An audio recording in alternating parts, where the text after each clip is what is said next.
نحمده ونصلي على رسوله الكريم أما بعد فأعوذ بالله من الشيطان الرجيم بسم الله الرحمن الرحيم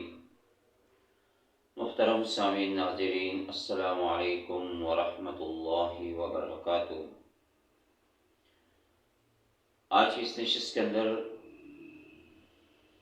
ایک ایسا عمل، ایک ایسا وظیفہ یا چند کلمات جو اللہ کے پیغمبر صلی اللہ علیہ وسلم نے اپنے صحابی رسول کو بتائے، ان کے بارے میں آپ کے سامنے میں کچھ عرض کروں گا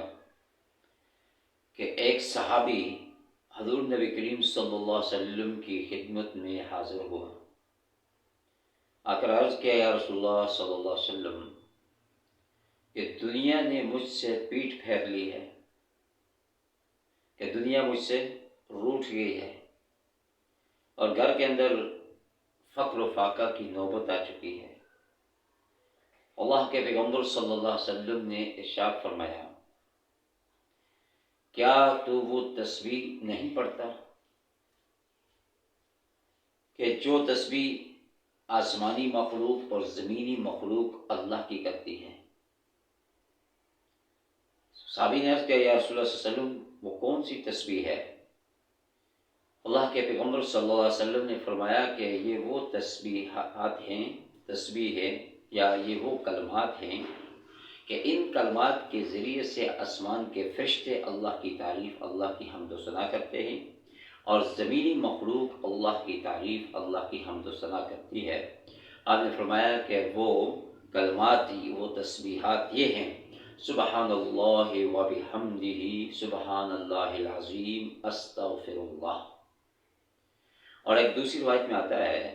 سبحان اللہ و بحمدہ، سبحان اللہ العظیم و بحمدہ استغفر اللہ، و بحمدہ کا اضافے کے ساتھ۔ آپ نے فرمایا کہ جو شخص صبح صادق طلوع ہونے کے بعد 100 مرتبہ ان کلمات کو پڑھ لے، اور اپنے صحابی کے فرمایا کہ جاؤ ان کلمات کو صبح صادق کے طلوع ہونے کے بعد،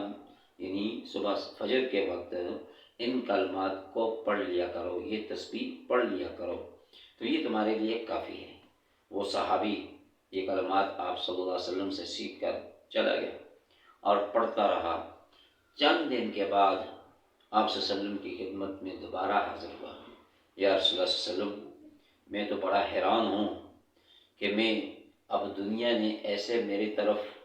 منہ کر لیا ہے کہ میں اس کو کہاں سے اٹھاؤں اور کہاں رکھوں۔ تو میرے محترم سامعین ناظرین، بات یقین کی ہے کہ یہ کلمات آپ نے پہلے بھی سنے ہوں گے، پڑھتے بھی ہیں، لیکن یقین کے ساتھ ان کلمات پر توجہ کرتے ہوئے اور تعداد کو پورا کرنا مقصود نہ ہو، بلکہ ان الفاظ کے اندر غور و فکر کرتے ہوئے اگر پڑھیں گے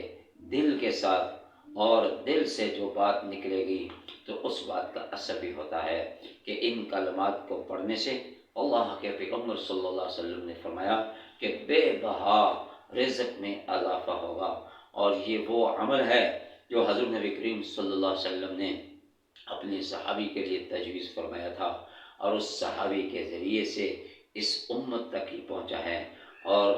صحابی کے ذریعے سے یہ تسبیحات، یہ کلمات اس امت کو ملے ہیں۔ تو جو شخص رزق کی تنگی کی وجہ سے پریشانی کی حالت میں ہے، یا جو شخص تنگ دست ہے، مفلوق الحال ہے، تو ان کلمات کو دل کے درد کے ساتھ پڑھے گا تو انشاءاللہ العزیز پیغمبر کا یہ بتلایا ہوا وظیفہ، پیغمبر کے بتلائے ہوئے یہ کلمات فرمایا کہ ضرور رنگ لائیں گے، اور اس گھر کے اندر خیر و برکت پیدا ہوگی، اور رزق مال کے اندر کہ جو شخص صبح صادق کے بعد ان کلمات کو پڑھے گا تو اس کے رزق میں ضرور اضافہ ہوگا۔ دعا فرمائیں کہ اللہ تعالی ہم سب کو عمل کرنے کی توفیق عطا فرمائے۔ وآخر دعوانا ان الحمد للہ رب العالمین۔